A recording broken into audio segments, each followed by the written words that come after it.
নতুন labour codes কিছু একেবারে মৌলিক পরিবর্তন নিয়ে এসেছে। আলোচনার সুর বদলে গেছে। এখন প্রশ্ন আর এটা নয় যে নিরাপত্তার নামে মহিলাদের কিভাবে সীমাবদ্ধ রাখা যায়, বরং প্রশ্ন এখন এই যে সুযোগ বজায় রেখে নিরাপত্তা কিভাবে নিশ্চিত করা যায় এবং প্রথমবারের মতো সেই বহু দরজা যা দশকের পর দশক বন্ধ ছিল খুলতে শুরু করেছে। আসুন বুঝে নেওয়া যাক আসলে কি পরিবর্তন হয়েছে। এখন প্রতিটি ওয়ার্কপ্লেস মহিলাদের জন্য উন্মুক্ত হয়ে গেছে।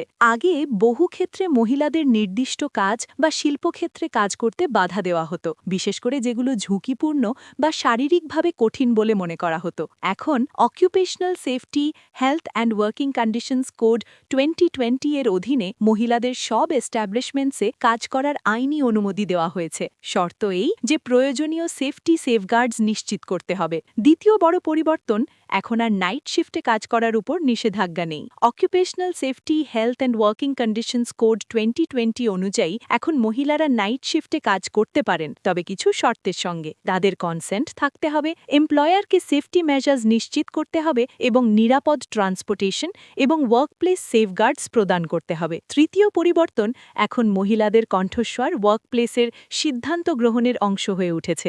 এখন occupational safety, health and working conditions code 2020 অনুযায়ী গ্রিভেন্স কমিটিজে মহিলাদের অংশগ্রহণ বাধ্যতামূলক করা হয়েছে। চতুর্থ গুরুত্বপূর্ণ পরিবর্তন, নতুন ধরনের কাজ এখন আইনি স্বীকৃতি পেয়েছে। কোড অন সোশ্যাল সিকিউরিটি 2020 অনুযায়ী লক্ষ লক্ষ মহিলা যারা ইনফর্মাল সেক্টরসে যেমন domestic work, home based production এবং ছোট এন্টারপ্রাইজেসে কাজ করেন এবং আগে যাদের কোনো সোশ্যাল প্রোটেকশন ছিল না, এখন তাদের ন্যাশনাল ডেটাবেজে রেজিস্ট্রেশনের মাধ্যমে ওয়েলফেয়ার স্কিমসে প্রবেশের সুযোগ তৈরি করা হয়েছে।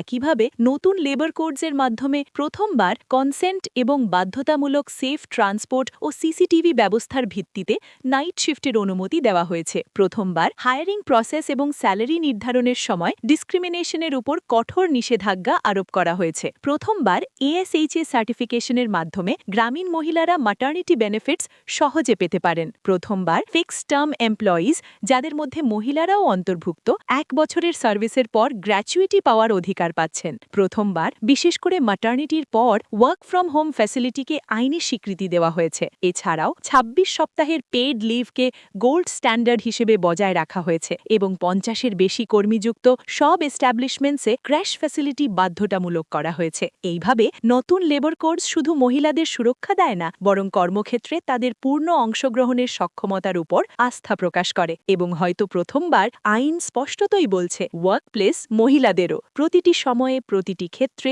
এবং প্রতিটি ভূমিকায়। এই ছিল আজকের ভিডিওর বিষয়।